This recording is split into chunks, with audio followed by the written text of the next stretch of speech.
Welcome back to Movies TV Mad. You can follow me on Twitter at Movies TV Mad. And welcome to Monday's edition of the DC Universe Daily. For weeks now, I have been warning about the problem with James Gunn's out of context teases. But James went beyond that, telling us that his and Peter's plans for DC Universe, a brand new universe, would be one story on multiple platforms: cinema, television, animation, and gaming. Clearly, this is the way to make as much money as possible and doesn't necessarily kind of guarantee quality. But the problem became much deeper than that when he posted a picture of Lobo. Then rumours surfaced that it would be Jason Momoa that would be playing James Gunn's Lobo. So put yourself on the people's side who are on the Aquaman and the Lost Kingdom production. Personally, I think this situation is so problematic and so disrespectful to the work James Wann is doing on Aquaman and the Lost Kingdom. The poor guy has had to deal with the Amber Heard controversy and lots of different situations. But it goes worse than that, because his lead actor, Jason Momoa, pretty much confirming that he could be playing Lobo. It's insane. This is something that shouldn't be happening. No wonder the people who made the movies that are going to be released next year feel disrespected, because this is very, very disrespectful. This is behaviour I expect from rank amateurs, not a seasoned writer-director like James Gunn. His experience should have told him, I shouldn't be doing this. So how should have the announcement of James Gunn and Peter Safran being the co-leads of the newly formed DC Studios, how should it have been handled? Like this: David Zaslav, and David Zaslav alone, should have made the announcement that there is a DC Studios and James and Peter are the co-chairs. And because of respect of next year's movies, no further comment will be made until 2024, after Aquaman and the Lost Kingdom has been released. That would have been respectful to David F. Sandberg, the guys on Blue Beetle, and James Wann and Andy Muschietti. That would have been respectful. But basically, how this has been handled by James Gunn isn't good. This doesn't mean I hate James Gunn. This is not about hate. I respect him. I respect him as a writer-director. It's not about that. I'm a fan. I have every right to speak out about problems I see within the behavioural pattern of the people running DC. And when I speak out, because, past couple of days he's been posting positive stuff about Superman the movie. One of my favourite films ever. I got in his comments and I said some stuff and he liked it. So I don't hate James Gunn. It's not about that. But the Hollywood Reporter article from Boris Kitt has certainly given me concerns about James and Peter's leadership. In fact, it's given me even more concerns on David Zaslav, because prior to this, my concerns weren't as deep, but I did have concerns with the out-of-context teasing. Another reason why they should have announced DC Studios, James and Peter, then vowed not to comment until 2024, is because there are so many questions that DC fans have on the future of DC live action. What happens to Leto's Joker? What happens to Eisenberg's Lex? What happens to Batfleck? What happens to Henry Cavill? The biggest of questions, of course, which basically is an absolute mess, considering we were told Henry was back, and now Boris and that Hollywood Reporter article are claiming that they're considering not bringing him back and not even putting a scene they shot with him in the Flash movie, just so they don't give us a false sense of security that he's actually back. But Henry told us he was back, but now he may not be back. So do I deserve to be told that 40 people messaged you, James, because I haven't escaped from my mum's cellar or whatever, right? Actually, by the way, I don't live in my mum's cellar. Me and my brother and sisters were left this beautiful, huge house from my mum and dad, just to let you know. So if you ever want to throw shit my way, say, you living in your mum's big house that you didn't pay for, right? Make sure you say that if you're putting me down. But anyway, right, the point is here that people are allowed to be critical of James Gunn. So if I go on Twitter and I have a constructive argument about what's going on, I don't expect some shill DC fan to tag James Gunn. James Gunn, look what he's saying about you. I have every right as a DC fan who pays for Blu-rays, DVDs, goes to watch the movies, right, and loves this shit, to talk about it. Whether I'm being positive or negative doesn't matter. As long as I'm not going deeply, disrespectful. I've said stuff like imagine firing Henry Cavill but keeping your own wife in a role. Now, to some people, that means I hate James Gunn or even his wife. I don't. Not about hate. It is a kind of situation that should be looked at, though. James has his wife in a role. She's probably going to remain in that role in the future of DC Universe, while most probably Henry Cavill and many, many actors from the DCEU won't have a role. Now, is that fair? Is that right? I don't think that's being disrespectful to James. Doesn't mean I'm drawing the lines for us to have a war. It's a fan speaking open and honestly about a very confusing situation. So as I say, many, many DC fans have got all these questions, but instead of answering these questions, James Gunn was just putting out teases, out of context teases, and considering there's 4 movies coming out next year from the DCEU, because that's what it is, and James has been talking about a new universe, the DC universe. How is it new? That's what I want to know. How is it new? Then, after the Hollywood Reporter article, he talks about keeping what's worked and improving what hasn't.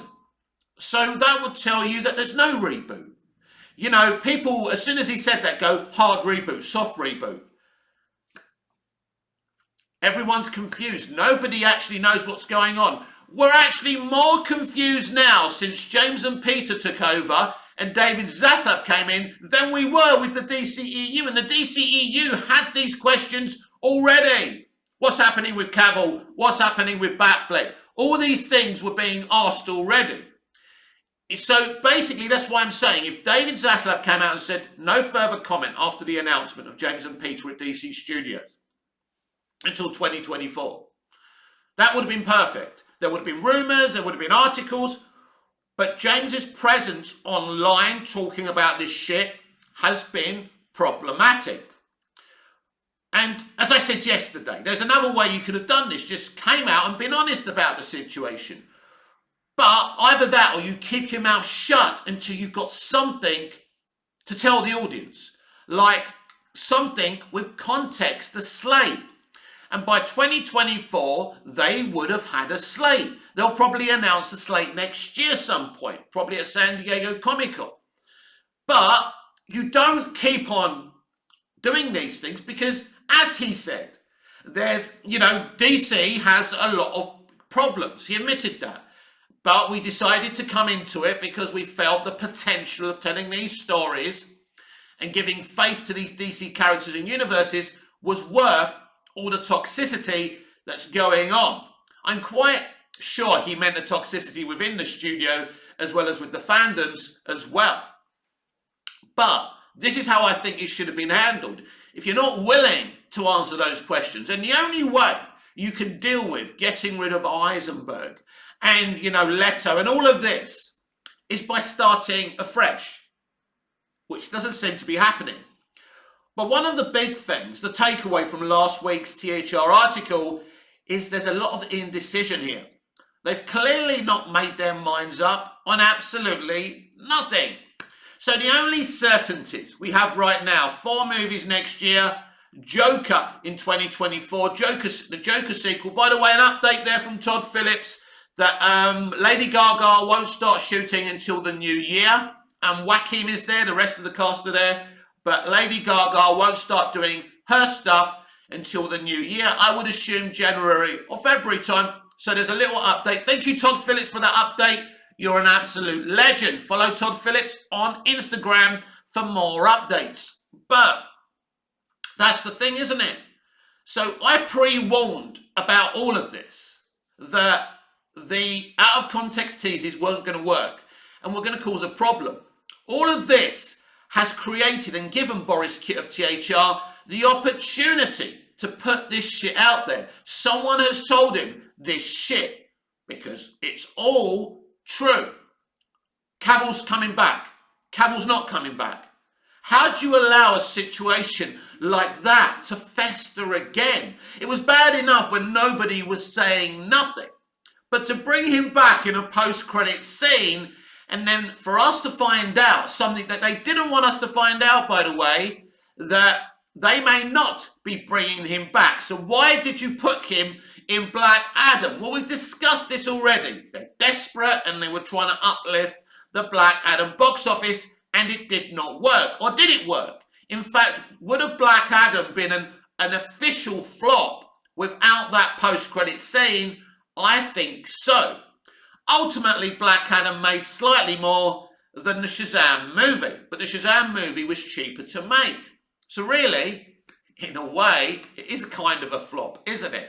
You certainly don't want to be paying The Rock the kind of money you're paying him, then making that kind of money. But that's a debate for another time. So we've had, since they got rid of Zack, it's been disaster after disaster. But James Gunn and Peter Safran come in. Well, come in, they were already there, but they were announced as co-chairs of DC Studios. So you think, right, it's the end of the misinformation, the silence. James Gunn is speaking. He's exposing people spreading untrue things about DC. You think, right, he's got a handle on the narrative. This is good. This is exciting. He's going to make basically scoopers unemployed really good news. What happens all of a sudden? We get this huge article from the Hollywood Reporter. And then you've obviously got other places that seem to have some information as well. So despite James Gunn being on Inspector Gadget mode, trying to make sure that nothing false is being leaked, instead of false stuff being leaked, now he's got rid of that. Now we're hearing true things being leaked from Boris Kitt of the Hollywood Reporter. And, you know, Humberto Gonzalez certainly has a source over at WB. The sources that Boris Kitt and Humberto Gonzalez have got are people that are not happy over at WB and feel disrespected.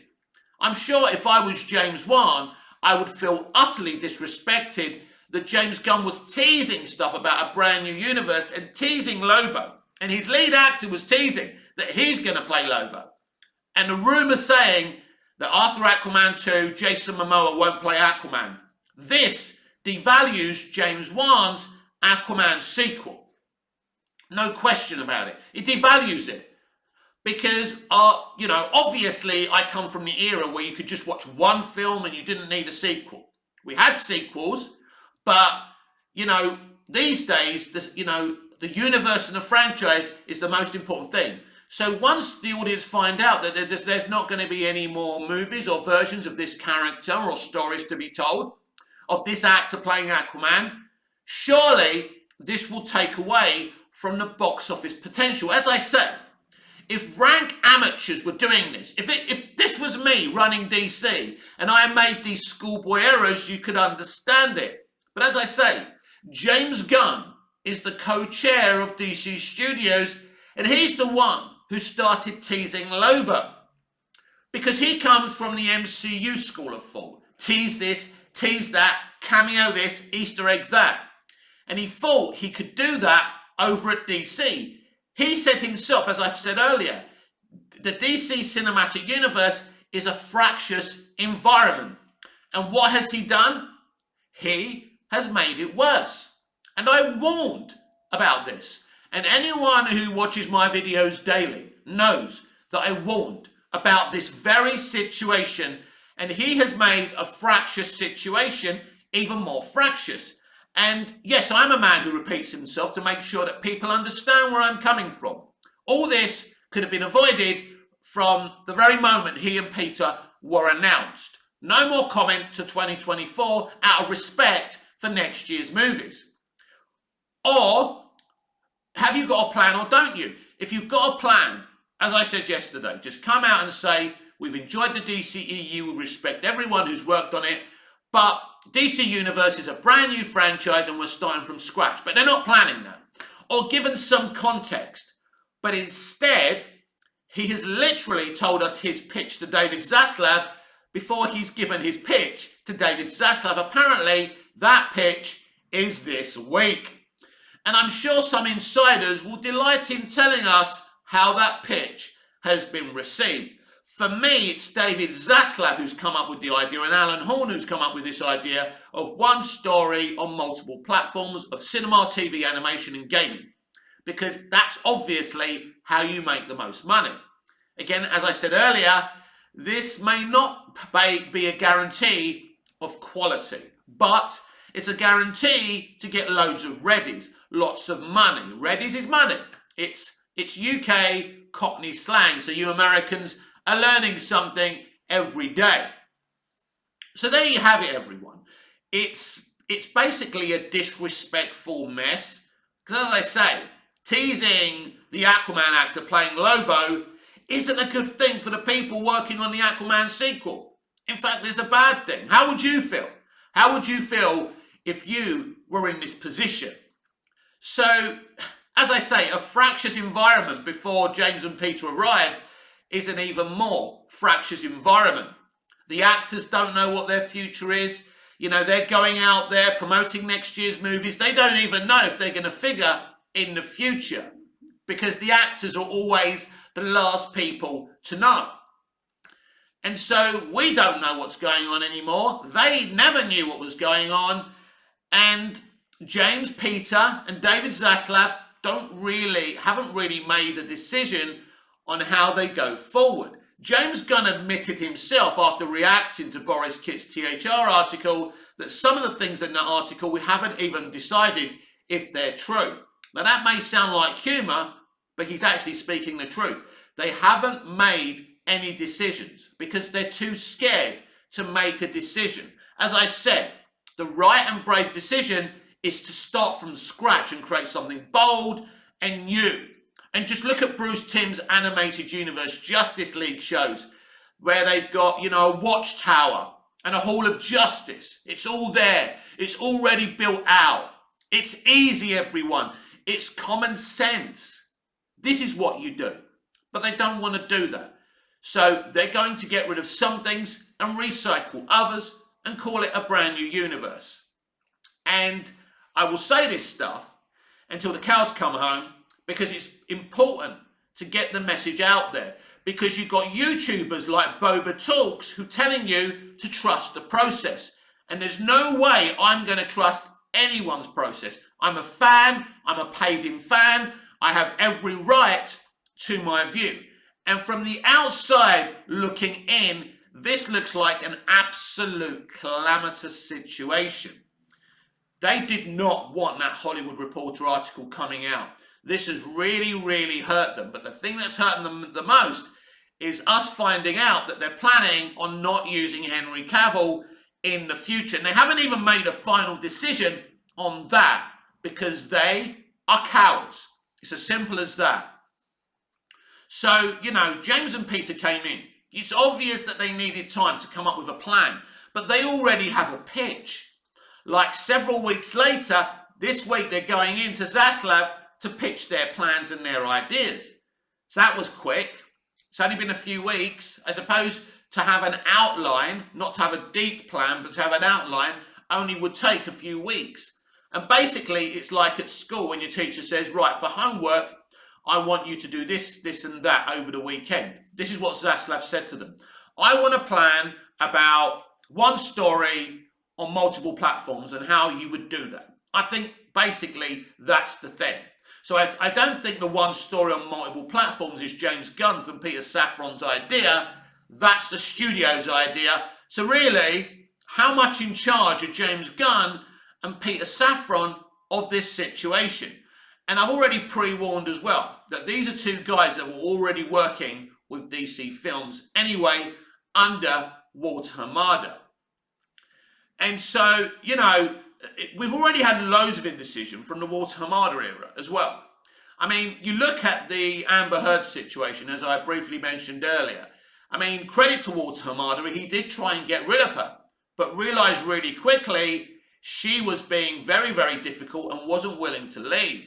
Well, she was defending her corner. You've got to respect her for doing that. But clearly, she had a way to keep her job, and it's clear to me there's no getting rid of her. If you can't get rid of her, you have to keep her in. But you don't reduce her role. Reducing her role on Aquaman and the Lost Kingdom doesn't solve the controversy. If she's in it, some people, a portion of the audience, are going to boycott the movie. That's a fact. So you either get rid of her or you keep her in properly. You don't sideline her. That is more dumb behaviour from the dumbest studio in Hollywood. And that's how you deal with that situation. You either stand there beside her and you say, right, we stand by Amber. She's going to be in the entirety of the movie. She's a very, Mira is a very important character. Or you recast her, or you make a decision. And we haven't changed really, because they're not willing to make the hard decisions. Now, Walter Hamada was willing to make the hard decisions. He was going to reboot everything, basically. Not everything, but he was going to create a new timeline, which gets rid of Affleck, gets rid of Cavill.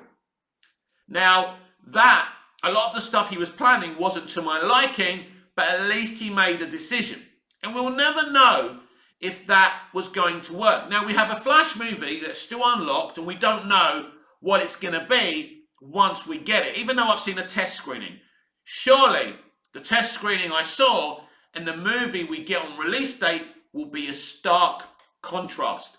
And so, again, you see this utter mess, this utter calamity unfolding, and people telling me, well, you should just trust James Gunn.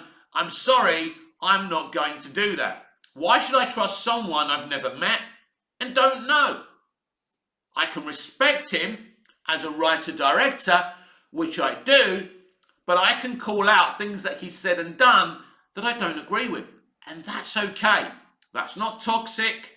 That's not being an asshole. That's just being a fan and being intelligent and talking about things. My job on here is to scrutinise what's going on. Yes, it's my job to scrutinise James Gunn and Peter Safran and David Zaslav and DC Studios. You can do and say whatever you want, but here I can't just sit here shilling something I know nothing about. But thanks to Boris Kitt's THR article, I do know a lot of things. Because most of that stuff, if not all of it, is true. And it creates an issue. Nobody really knows what's going on here. And it's just, basically that article is the thing that's triggered me the most. And I was getting a little bit concerned about a lot of the stuff that was going on from the day they announced James and Peter as co-chairs of DC Studios. So, yeah, it's my job to scrutinise what's going on behind the scenes, because if I don't, who will? Because Boba Talks isn't going to do it. He just wants to defend them and tell people to trust the process. How can you read that THR article and not scrutinise what's going on? He is a successful YouTuber and he's not asking the right questions because he has access. Because all the actors on stuff that he reviews, like Doom Patrol and Titans, comment and say, we love you, Boba, we love your reviews, because the guy is very, very good at, keeping it on a level so nobody gets upset with him. That's how you make money at the end of the day. But as we've discussed many times here, I'm not here to make money. I'm a passionate fan of film, entertainment, and television, and I have been since I was a small boy. So I'm not here to make any friends. I'm here to talk about my genuinely honest opinions about the industry and what's going on. They're losing money hand over fist this year. Not one comic book movie has made $1 billion or more this year. I think Doctor Strange in the Multiverse of Madness made around 950 million, something like that. So that's the closest that they've got to. So, Wakanda Forever isn't going to make $1 billion. It'll be lucky to make over 800 million, which is a disaster. But that was obvious. It's amazing they even made that kind of money. I suppose you can see that as a win. But comic book movies are dying out in popularity. And DC and WB have decided to step up and do, a proper comic book franchise now. Too little, too late maybe? Is it the right time? Is this going to make the studio successful? Who knows anymore? I don't know. A connective franchise may not be the way to go for DC. But who knows? Is there a plan? Or are they just saying there's a plan? DC Studios, what is DC Studios? Nobody knows. And these are the issues that you'll find being questioned on this channel. And I think it's right and proper to scrutinise these situations. And I'm here to scrutinise because nobody else is. When next year's movies were supposed to come out this year and they were postponed and delayed, I asked questions. And ultimately what I was saying came true. But there are too many fans who want to shill and don't want to scrutinise. They want to bury everything under the carpet and call everything the bestest ever.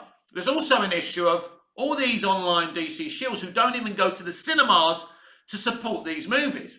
As we've said many times, Grace Randolph has said this as well, and she's not always right, but this take is the best take she's ever had. And why? So this is the problem.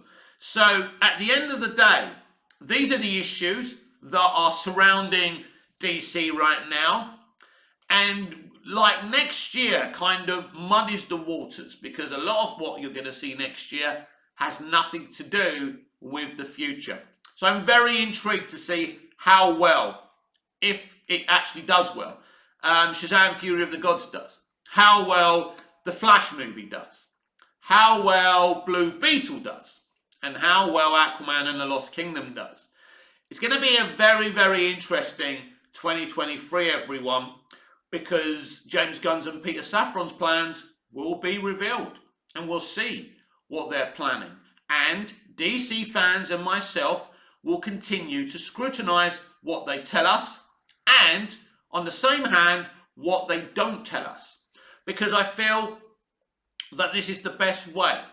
You now know that they're probably planning on not carrying on with Henry Cavill's Superman, despite putting him in a Black Adam post-credits scene.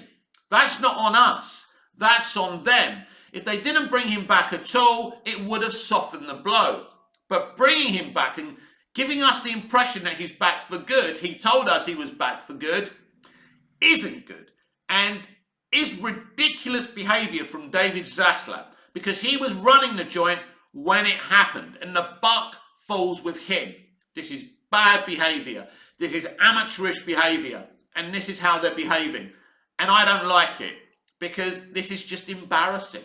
The Hollywood Reporter article from Boris Kitt embarrasses them and proves that this is a Keystone Cop outfit that has no deep plan and is just throwing things out there and hoping they stick to the wall.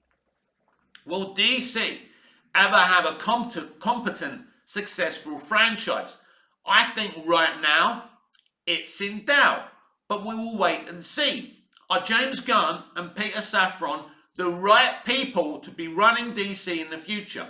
It's clear that James Gunn understands that it is a fractious environment out there, that DC is a mess right now and it needs sorting out.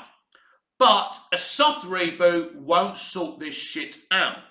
Now, on the one hand, you've got a lot of established actors in these roles that are kind of popular.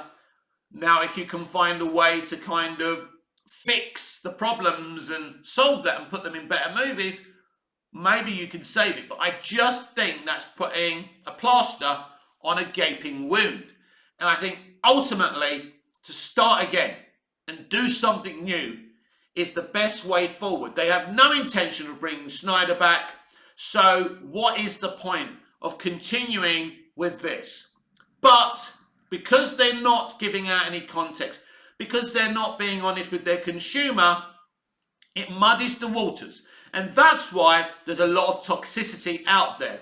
Half the fans are Team James Gunn, the other half are not Team James Gunn, and like everyone's going at each other. Trust James Gunn. I don't trust James Gunn. And that's the problem.